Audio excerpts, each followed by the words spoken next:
Doctor साहब ने एक नुक्ता उठाया है कि ये जो पसमानदा डिवीजन हैं उनके पास यानी फंड जनरेट करने के लिए कोई ऐसी बात नहीं है, लेकिन मेरा ये है कि इसमें थोड़ा सवाल आपसे ये बनता है कि अगर वहाँ बेरोजगारी है, वहाँ डेवलपमेंट नहीं हो रही है इन शेप ऑफ के उनके पास अपने जाती यानी सेल्फ जनरेटिंग फंड कर सकते काम है, तो क्या ये तजर्बा ज्यादा खूबसूरत नहीं रहेगा कि वहाँ की जो बेरोजगार कम्युनिटी है और वहाँ इंडस्ट्री जो है इंडस्ट्रियलिस्ट वहाँ यानी कम लोग वहाँ जाने की कोशिश करेंगे।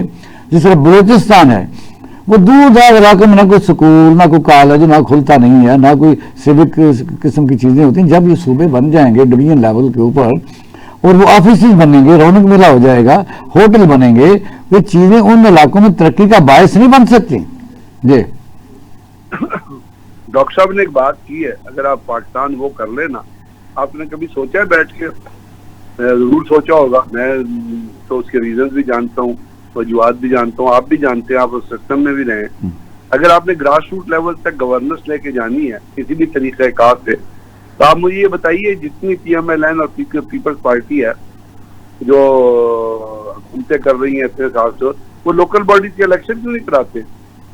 लोकल बॉडी सिस्टम आपने भी स्टडी किया, आप उसका हिस्सा रहे, मैंने उसकी वो तो रीजन साफ जाहिर है कि उन्होंने अपने एमएनए को पैसे दे के अपने साथ में रखना होता है, वजह लोकल गवर्नमेंट हमेशा डिक्टेटरों के दौर में आई है। बस नहीं, मेरी बात सुनिए ना, बात यह है कि यहाँ पे सवाल ये पैदा होता है ना कि पहली बात यह है कि आपने गवर्नर्स को, जो आपने बात की ना कि वहाँ स्कूल नहीं बनना है या बेसिक हेल्थ यूनिट नहीं है, तो बात यह है कि अगर वहाँ पे आप उस लोकल लीडर को, एक आम आदमी को उसकी सियासत का हिस्सा बनाएं, जो डिवीजन बनने के या सूबे बनने के बगैर भी बन सकता है।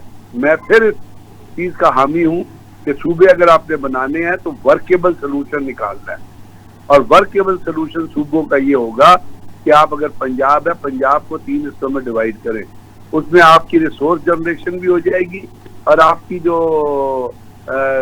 बैलेंस हो जाएगा आपका डेवलप्ड एरिया और अंडर डेवलप्ड एरिया और अनडेवलप्ड एरिया। और उसमें जैसे पंजाब का आप बनाएं, सदर्न पंजाब बनाएं, सेंट्रल पंजाब बनाएं, नॉर्दर्न पंजाब बनाएं, कोई प्रॉब्लम नहीं है। ज्योग्राफिकल बाउंड्रीज भी अवेलेबल है, दरिया भी अवेलेबल है जो डिमार्केशन कर सकते हैं, तो वो वर्केबल सोल्यूशन है। और दूसरी बहुत अहम बात है, बहुत अहम बात है, वो ये है कि लोकल बॉडीज के इलेक्शन करवाएं। हमारी सियासी क़यादत जो है इतनी बाइस्ड है, उनके अंदर इतनी लस्ट है ताकत की और पावर की, इतनी लस्ट है पैसे की कि वो उसको अपनी जात पे खर्च कर सकते हैं, वो लोगों तक नहीं पहुंचने देना चाहते उस पैसे। तो क्या आप समझते हैं कि ये जो डिबेट है, क्या डिबेट है, क्योंकि अली अमीन गंडापुर ने इसकी हिमायत की है, क्या ये डिबेट सियासतदानों की तरफ से आई है? आप इस पर तजिया कर रहे हैं? मैं नहीं कहता कि डिबेट किसी तरफ, डिबेट सियासतदानों की तरफ से नहीं आई है। डिबेट तो जनरेट की है अपना क्या कहते हैं हमारे यहाँ थिंकर्स है, या आप ये कह लें कि वो लोग हैं जो गवर्नमेंट के अंदर नहीं है, उन्होंने ये डिबेट जनरेट की है। बात सिर्फ इतनी है कि इसके ऊपर बहुत पहले भी बात होती रही है।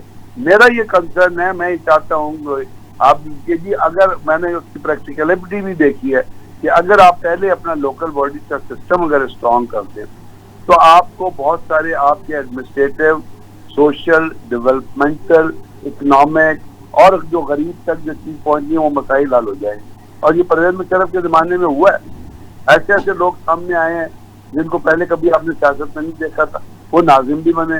दो उस सिस्टम के अंदर एक बहुत बड़ी फॉल्ट थी, और वो फॉल्ट ये थी कि उसके अंदर अकाउंटेबिलिटी का सिस्टम कोई नहीं था, कि लोगों को अकाउंटेबिलिटी जो आपने करनी थी पॉलिटिकल वो नहीं था। लेकिन बहुत सारे ऐसे काम हुए हैं लोकल बॉडीज के जरिए जो कंटिन्यू हो सकते हैं।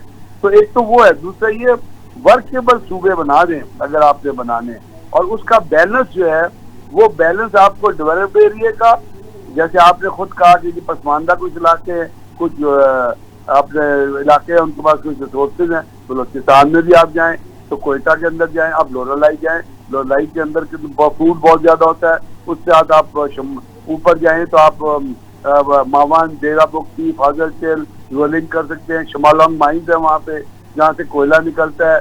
आप कोयटा है तो नीचे आप आए तो आप मस्क की साइड पे आ जाएं, वहाँ पे इतनी माइंस हैं, वो इतना चीजें वहाँ से लोग काम करते हैं। आप ऊपर ज़ियारत चले जाएं, दरमियान में आपको बेताशा फ्रूट नजर आता है। आप अगर उधर मस्तुम जाते हैं, उसके ऊपर कलास, सुराब, लोरालाई, कलास, सुराब, सोरू, गवादर तक कितना पोटेंशियल है। गवादर को आप एक्टिवेट करें, पूरा आपका बलूचिस्तान चल जाएगा। फिश हार्बर बनाए, पूरा बलूचिस्तान की इकोनॉमी चलेगी। उसका डिविजिबल पोर्शन कर दे रेकॉर्ड डेक, और रेकॉर्ड डेक का आपको पता ही होगा कि रेकॉर्ड डेक के अंदर कितना बड़ा खजाना जो है इस मुल्क का वो पोशीदा है। कितने वहाँ पे कॉपर, कितना वहाँ पे गोल्ड है, वहाँ पे परसेंटेज क्या आपने डिसाइड किया कि फेडरल गवर्नमेंट को कितना देना है, बलूचिस्तान की गवर्नमेंट को कितना। आप बनाए वहाँ पे 3 सूबे, वो बिल्कुल चलेंगे। वो सिर्फ बलूचिस्तान के पैसे, गवादर के पैसे से चल सकते हैं। तो मेरा कहने का इकबाल भाई मतलब ये है कि इसके लिए वर्केबल